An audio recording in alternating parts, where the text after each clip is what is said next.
Ever feel like your manufacturing equipment could be working, well, smarter? Not just harder, but smarter. Like there's this hidden potential just sitting there, waiting to be unleashed. It's about making your equipment work smarter, not harder. And that's what we're diving into today, unlocking that potential. We're talking efficiency, productivity, and ultimately, you guessed it, those profit margins. Music to my ears. So what's the secret weapon in our arsenal for achieving manufacturing mastery this time?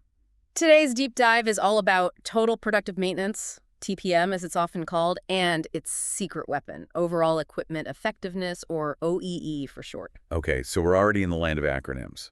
Before we get lost in the alphabet soup, can you break it down for me? What's the big picture here for those of us who, prefer plain English? Imagine this. You're a detective, right? You're on a mission to figure out why a factory isn't operating at its best. I like where this is going. Intrigue already. So TPM is your toolkit. It gives you this system to eliminate those hidden losses that are quietly dragging down productivity. And your magnifying glass, the thing that highlights the areas that need the most attention, that's OEE. I am loving this detective analogy.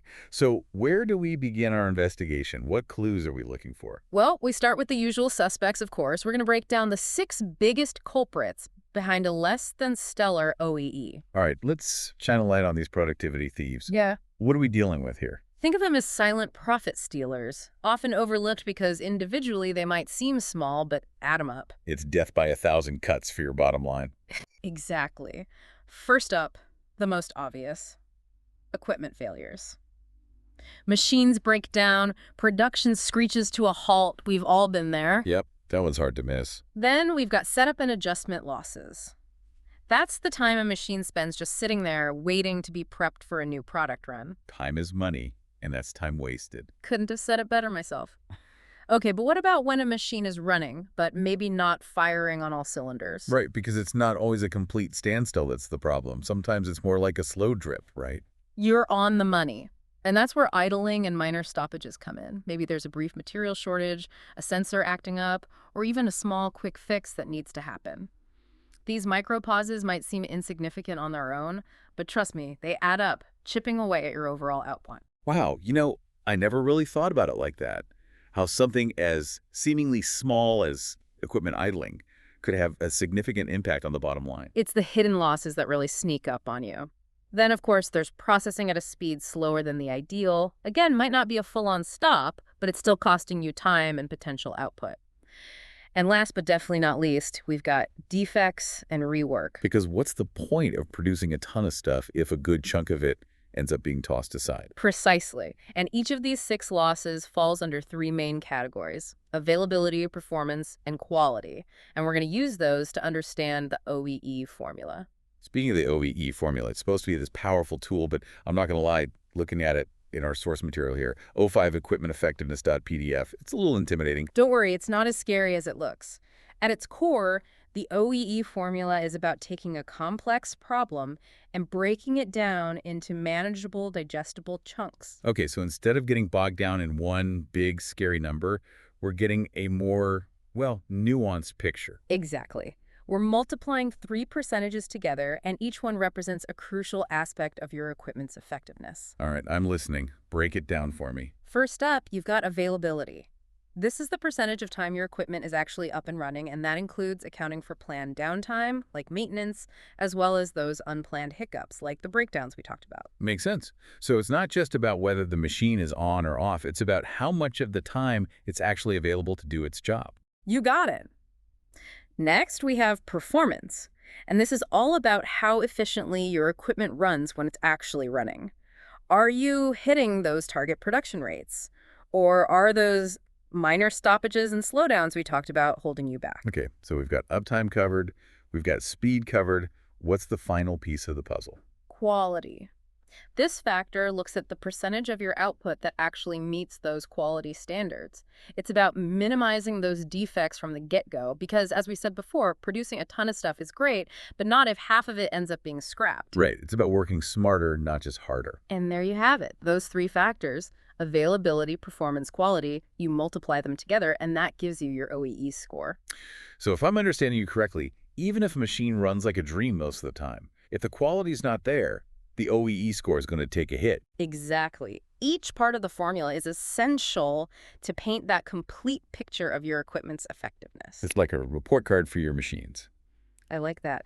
And the best part, we can use real-world examples, numbers from your own production line, plug those into the formula, and see how each of those 6 losses we discussed actually contributes to the final OEE score. So it's not just an abstract equation, it's a tool for understanding the real tangible factors that are impacting our production line. But I have to imagine just having this OEE number is just the first step, right? I mean, what do we actually do with this newfound knowledge? That's where things get really interesting because now we can start digging into those areas for improvement. Okay, so we've got our OEE score, numbers crunched, and we know which of those 6 losses are the real troublemakers, the ones holding us back. Now what? Where do we go from here? This is where we put on our problem-solving hats and bring out that Pareto chart we mentioned earlier. Right, the bar graph that shows us, like visually, which problems are hogging the spotlight. Exactly. Think of it as your roadmap to improvement. So let's say, for example, your OEE calculations are telling you unplanned downtime, those pesky equipment failures, they're your biggest headache. The Pareto chart is going to shout that out loud and clear right there in the graph. It allows you to really focus your energy, your resources, your efforts on tackling that specific loss first. It's all about working smarter, not harder. Love it. Couldn't agree more. It's about laser focus. No more wasting time on those smaller issues when you've got these major bottlenecks screaming for attention. So it's not just about gathering data, it's about using that data to make smart decisions, strategic decisions about where to prioritize those improvement projects. 100%. And to give you a real-world example, page 5 of TPM Implementation Guide.pdf, they did a Pareto analysis of their bottling lines losses. And guess what? Unplanned downtime because of filler blockages, that was their main culprit, like 50% of their losses. Wow. Okay, so once they knew that, what did they do? Well, they were able to really hone in on solutions. They implemented a really strict preventative maintenance schedule for that filler, invested in a higher quality filtering system. Smart move. Okay, but let's be real. At the end of the day, it all boils down to the bottom line, right? Always. So how does improving this OEE, how does it translate into cold, hard cash? You hit the nail on the head. We're not just talking about some abstract improvements. We're talking about tangible results, boosting your profitability. In fact, one of our sources, they highlighted this case study where a company, they increased their OEE by 15%. 15%, that's significant. Right. And they did it simply by focusing on reducing their setup times. The result? An extra $2 million in their pocket annually. That's the power of optimizing your equipment's effectiveness. Okay, now you're talking my language. $2 million in savings just by tackling those setup inefficiencies? That's huge. It really adds up. It does.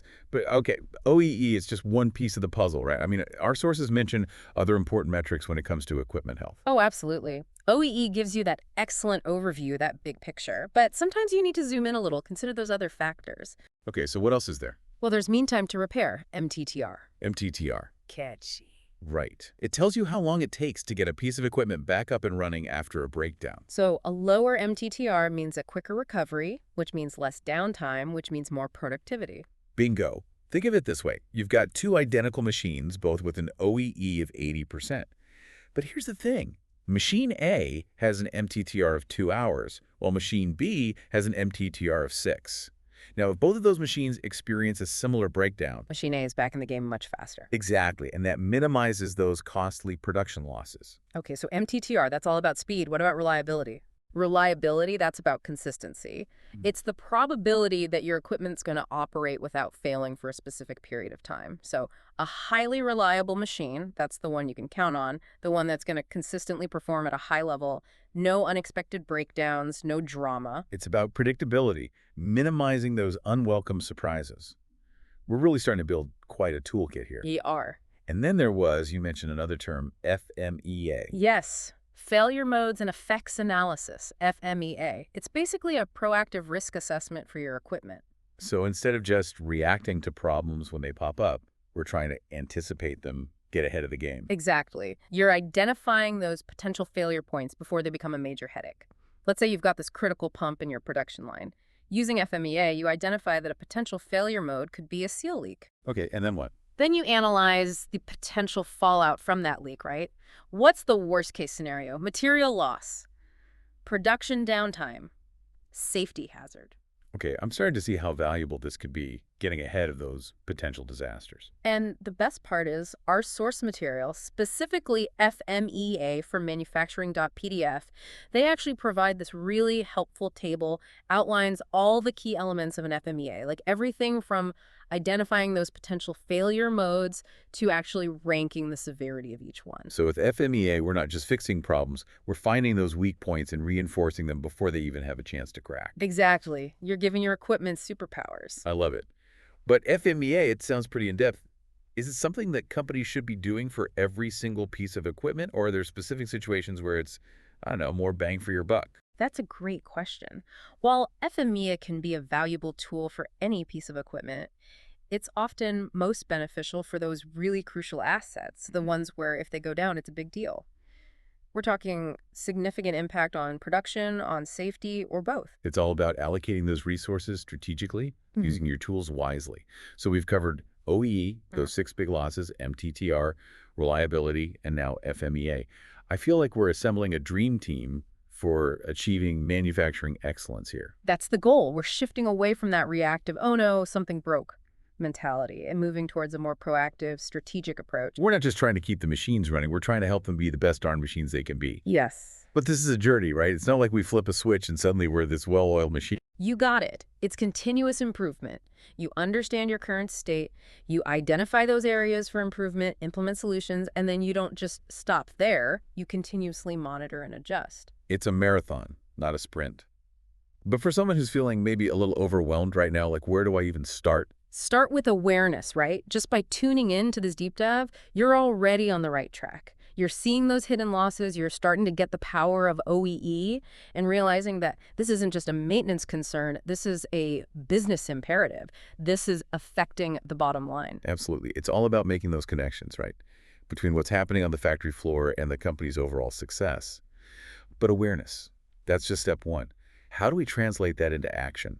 What are those next steps? Well, take a look in the mirror, right? Think about your own operation. What are your biggest pain points? Where are you seeing those six big losses rearing their ugly heads and impacting your productivity? A good place to start. Pick a critical piece of equipment. Start tracking OEE for that one machine. You might be surprised what you find. You can't manage what you can't measure. Exactly. Yeah. And once you have that baseline data, you can start setting some realistic goals for improvement. Maybe your goal is, okay, I want to increase our OEE by 5% in the next quarter. Or maybe it's, we really need to get that MT tier down for this specific machine. Let's implement a more efficient maintenance process. So it's about setting those targets, figuring out the best strategies to hit them. And don't be afraid to experiment a little. The beauty of continuous improvement is that it's iterative. What works for one company might not work for another.